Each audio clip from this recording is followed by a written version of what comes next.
So what do you do working down in London then? I don't even work in London. Is it? I don't like.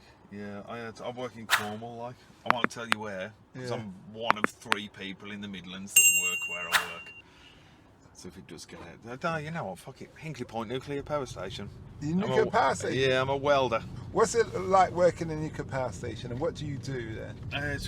I'm a welder, so like anything from like pipe work to structural steel to handrails to staircases, anything that's made of metal, I usually fix together, like sort of thing, melt it together, give someone a high five at the end, they pass it off, and then they'll let everyone carry on with their day. Like. How long did it take you to become a welder? Just for basic training, 5 years. Really? Yeah, just Wait, for basic training. All you're doing is doing lines of connecting metals together? It sounds a lot easier than it actually is. Well, I tried welding in college when we was doing body work, and I couldn't see what I was doing with that blue mask on. Yeah, it's hard work. I got annoyed. I still get pissed off every day, man. Yeah. Every day, like, you're always chasing the best weld or the best you can be, or like. So about 5 years just to master welding. No, that's not mastering it. Like, that's not mastering it. So that's what just you doing? basic training. Like this, you went to college. You did 5 years as an apprentice in college. Like, yeah, but is that 5 years? Every week, every day, you're learning something new, or just repetitive? Oh no, every day you're learning something new. I'm still learning now. Like 16 years into it, like I'm still learning new techniques, new tricks.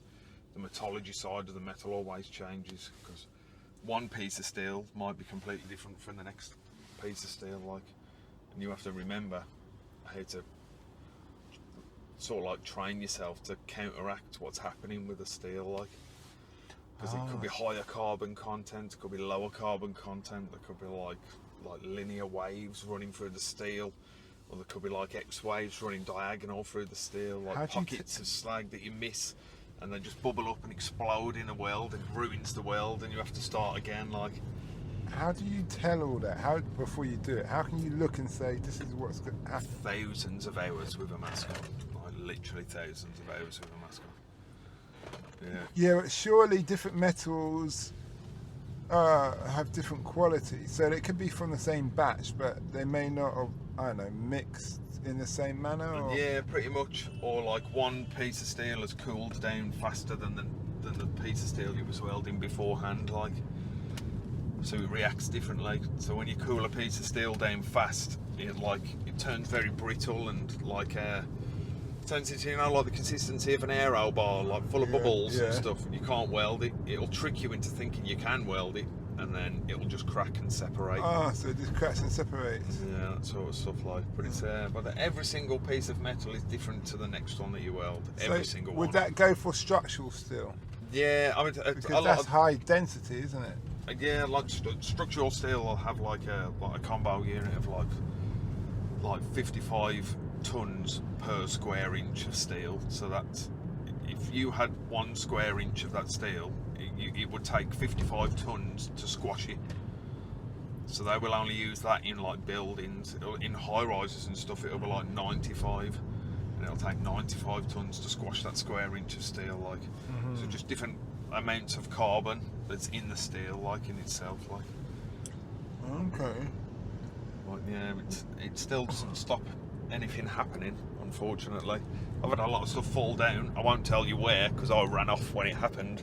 I don't work here. Wait a minute, but are we talking structural steel that you've had fall down? No, it's I've done a couple of water mains, like big stuff, like 6 foot wide pipes, welded them together, and it's got up to pressure, and I could see little pinholes like spraying water out of the one side. I was like, I'm getting the fuck out of here, this is not going to end well, this isn't. And then 30 seconds later, the whole thing splits, spraying 70,000 litres a second out the side of the pipe. I'm like, see ya. I moved out and everything because of it. But you're not a hard person to find with your hair and your ears and your tattoos. The reason I've got my hair on my ears is because I never had these. Out of here. Well out of here. Okay, they got your details anyway, they're paying you, but still, yeah, I hear you. They'll still never find me, like. Still never find me. What would be your advice to some young guy or person who wants to become a welder? 100% do it because there's very good money in it. Is it? Very good money in it. Like, I haven't earned less than 90k since I was like 22. Really? Yeah. I'm in the wrong job, man. It's a good game, man. Like, it's hard work. Don't get me wrong. Yeah, it's fucking you're hard lifting work. steels and stuff. Yeah, no, it's not Lifting even that. shit. Like, man, it's like you're under a lot more. What about your eyes? Because your eyes. I'll be scrapped by the time I'm 50. Like, if anyone wants to go into welding, buy the best mask you can physically buy for like $2,500, because it will genuinely give you like 30 more years of eyesight. Like, because I've seen people with two masks, like goggles and a mask. yeah, like it helps. It doesn't matter how much you put in or like cover your face or nothing. Like, if you look at that light for more than like 6 seconds, you will go blind. Like, depending on the amps. If you're welding, if you're like stick welding and it's like 150 amps, if you look at that light as just a bystander, within 8 seconds you will never see anything ever again for the rest of your life. And that's on the major welds. Yeah, but like it's the UV light, that, you know, the blue light of a weld. Yeah. Like that UV light is like it's perfect UV, like electrical UV. Like, man, it's just like you staring at the sun for a couple of seconds. You can't see fuck all for a couple of minutes, can you? You imagine the sun 20 centimeters away from you with no protection, no nothing. The skin peels off your eyes.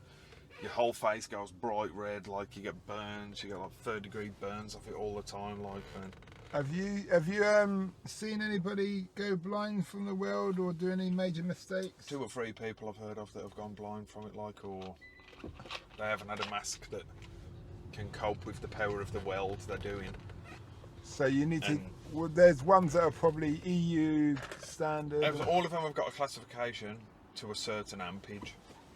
So like you get cheap ones from like Lidl that are all right for like 50 amps, like proper scrap hillbilly shit, like. And then you get stuff that's okay for like 100, like I don't know, like 150 amps to 300 amps. That's like 700-800 quid for that mask. And then anything past that, you're looking at £2,500, £3,000, but that'll protect you for the rest of your life. Now, no matter what you're doing, you can jump in a volcano, the only thing will be left is your head. You can be joked. So okay, that's really interesting. Any other safety issues or concerns people need to know about? Always keep your skin covered up, because it is basically direct 100% sunlight. So you will burn, like 100%. You will burn. So a proper boiler suit, long yeah, gloves. No, skin covered, long gloves. Keep your hands covered. Those gloves to your elbows, kind of thing. Yeah, basically, if you can cover your whole body in something that's 3 or 4 millimeters thick, you'll be fine then. But like if you've got a t-shirt on, it'll burn you through your t-shirt. But you say you need to have cotton, 100%. Oh no, cotton will just set on fire in front of you, like. But it can't be acrylic, can it? No, you couldn't have acrylic, nothing like that. Wool is probably the best thing you can wear because it's naturally fire retardant. Oh, is it? Yeah, so like a lot of expensive sets of overalls are super fine woven wool, or they're like treated wool or treated denim, and denim doesn't it'll burn. still set on fire if it's strong enough. Like, I mean, if you cover yourself in petrol, it's your own fault. But if you're welding, it's either got to be like a blue or a red set of overalls. Like orange overalls, you'll still feel the heat off it and stuff. But like, never wear white, never wear black, never wear orange, never wear green, because it will set on fire. Really? Just the colours alone? Yeah, it's UV reacts with every other colour on the spectrum. Like, it just depends what you're wearing and where you are. You're a real expert at this, aren't you? I should think so. I've been doing it for long enough. Like, I didn't know there's so much involved, because I used to be a site manager. Okay. Yeah, and I used to work for Kier, Wilmot Dixon, in the commercial sense, building schools, colleges and hospitals. And obviously, as site manager, you have a slight understanding of every basic trade. You need to. But I remember seeing the welders, I didn't really think anything of it. Big old guys, big gut, big, kind of big arms. Tend to be. My belly's nearly there, like, it's nearly there. Another few more trips to the calf this year, we'll be fine, like. Talking about the calf, I had to stop going to the calf when I was on site, man. I found my body just putting on weight. I do not cook for myself at all 5 days a week, and then when I come back over here for the weekends, I still don't fucking cook. And I'm like, I'm back for the weekend, man. I'll treat myself now, like, go out for some big food or have little bit too much fried food or fried chicken, or like a big seafood fan, so anything that's like whitefish, pollock, bass, and all that sort of stuff. But it's all fried, man, and a million calories a time, and I just gorge myself. I can't tell myself to stop. Okay. Yeah. You ever thought about setting up a welding school? Because I work for myself, I've got my own company. Oh, is it? Yeah, so I've got like 4 or 5 lads that work for me. All arseholes, by the way. I hope they hear this. I've literally got 4 of them saved him on. It's literally saved in my phone. Dickhead 1, Dickhead East, Dickhead North, and Dickhead South. Because they're all morons, like, but they'll get there at some point, like. Okay.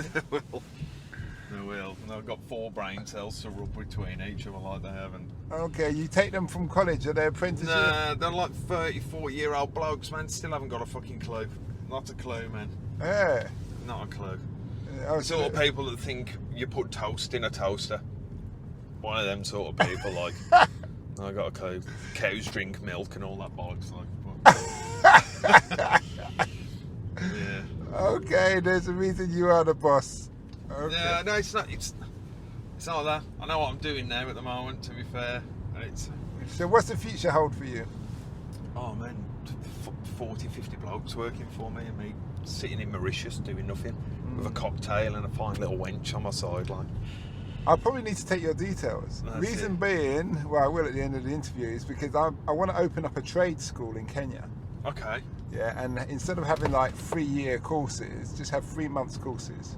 I could teach someone how to weld in a couple of days, like. Yeah, and then they can go away and earn a living, and they can come back and do the next stage. Oh, fair Do you see what I play. mean? That's good of you, That makes sense. To me, that makes more sense, even for here, more than making someone drag someone through and getting themselves in debt for many, many years. Oh, man. Do you see what I mean? I warn people If you about did going things to in uni stages. and stuff over here, like. Yeah.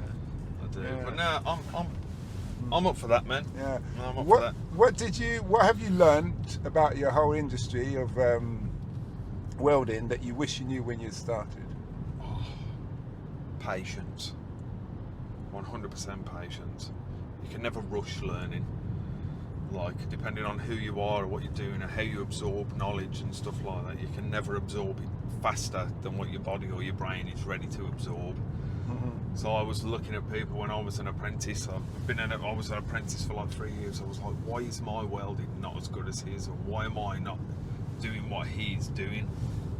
Tried to rush myself through the process and fucked up a lot, like, on the journey. But like, yeah, and then I leveled out a little bit and thought, you know what, practice doesn't make perfect, but it makes you a better person at the end of the day. Like, you just keep the hours that you're doing at work, keep them good, keep what you're doing at a regular pace, carry on the same thing. It's more repetitiveness than anything, like, and then, yeah, and not be a shitty little cocky cunt, because I got my head blown off many times on site by little older blokes, man. Oh, who's telling you off? Yeah, all the time, and hammers thrown at my legs, or like I'd done a weld and try and give it the barry to them, and then I'd go on break, I'd come back and they'd cut my pipe in half, and I had to weld it again because I was being cocky. Like that. Or never take the piss out of the older generation that are teaching you how to do the job. I had a real, like, proper power, horrible situation where I just didn't like people in control of me or in charge of me, and I made sure they knew it. And they showed me nothing for years, and it just extended the period of my learning, like. Until you make friends with the old boys, because believe it or not, they know a lot more than you do when you're a kid, like. Until you learn to be humble. Yeah. So it's like a rite of passage. I still struggle with it now, like. A rite of passage. Yeah, definitely. You'll only learn so much. You'll get to a point where you become, like, incompetently competent. So you don't know you're doing well, but you're doing it regardless of just being yourself at work and doing that sort of stuff, like. How long have you worked as a contractor, and how is it? For like, I was employed for like 6 years, and then I didn't like it. I went with like NorthSea oil and stuff, and NorthSea gas and that sort of stuff on the oil rigs, and it scared me to death, like. And then it's the wind and weather's really rough out there, isn't it? Blow your socks off, literally blow your socks off. I'm ex-military, in Marine. So I was going to do a diving course and do the deep sea thing and do the welding course and just go down in the thing and do the welding. It's a lot of training. Yeah, mate, it's a lot of training. They flipped me upside down in that fake helicopter and dipped me in that cold water. I went, no thanks. Cold as shit, man. I've done that countless times, man. And 4-degree water, not a fucking chance in hell. Not a chance in hell, man. I was like, you put the fucking heating on in the pool or anything like. It's when they turn the lights off. See when they turn, just to make it clear for the listeners, what Bob is talking about, they put you in a helicopter that's got just the body of the helicopter, so it's got no tail, and it's up on a crane hanging above the swimming pool. And then you're in there with a couple of other guys, and you've got your seatbelt on, and then they just drop the whole thing, and it hits the water rotating. It rotates, hits the bottom. Then you're meant to find your way out in the dark. When I'm telling you dark, I'm talking no motherfucking lights whatsoever, and they expect you to take your unlace your boots, take your overalls off, press a button on the top, strap yourself back in, put a life jacket on. No chance, mate. My ass fucking sinks. You know I'll swim like a giant rock. I did that and I nearly drowned. And my mate saw us. I was trying to get out the window, find a window to get out of, and I couldn't find it. And my mate Dan. Listeners, by the way, there's hardly any windows in a fucking helicopter. There's not, and they're small. There's one door and 3 windows that trap you and make you think you can escape, but they were a foot wide. And you see a little bit of light go through them. You're like, oh yeah, the escape hole. Yeah. No chance. I nearly got squashed because I tried to get out early. Yeah. And the door went to the base of the floor. So I got squashed and stuck. Well, when I done it the first time, because you get disorientated when you're doing it, I got out, took everything off, and I went further down into the pool. Like, I seen the lights coming off the bottom of the pool, and I climbed down. I didn't climb out, so I got myself into more danger than what I should have. I've got some random bloke tie this thing around my arm, press a button, made some big balloon, and I floated to the top. I was like, get me off this motherfucking island. Get me straight off here, man. Yeah, he saw you. Jump out just here on the left. Yeah. I've got to pop to the shop, man. Okay then. All right. Well, thanks a lot for this interview. We really appreciate it. Yeah, not a problem, man. Sorry if I sound a little bit weird or still off my head. And we wish you well. Space, man. We hope that episode enhanced your life. We post an interview every day, as well as vlogging on our social media channel. Don't forget to subscribe to get our latest episode.